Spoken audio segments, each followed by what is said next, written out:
the wide lip wheels. Don't really see that much, but like kind of gave this hot rod polished lip, small highlights. For the exhaust, I wanted to do the dually tips. So me and Tom kind of collabed together, and that was kind of like a pretty big back and forth because he kind of made it big, and we wanted to make it real small just to kind of fit the sketch. Yeah. And speaking of sketches, this is like the whole like process. Like we went through mad sketches. Yeah, so typically what this guy will do is he'll just kind of sit on his computer and come up with a bunch of renderings. We kind of collaborate on what we like, what we don't.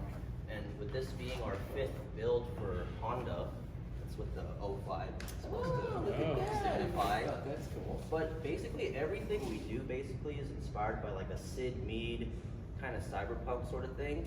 I don't know if we achieved that with this, but that's kind of what we're constantly just striving towards.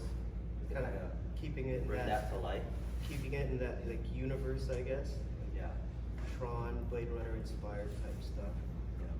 Yeah. What do you guys, because I mean, you guys started off doing like ruckuses, right? And Yeah. for the most part, and then that evolved into the Grom. I mean, this is kind of almost like a melding of the two a little bit. Yeah, right? like they're, So. if they had a baby. Yeah. But- The Ruckus. So. But yeah, just kind of a little bit of race inspired, a little bit of cyberpunk inspired. Nice.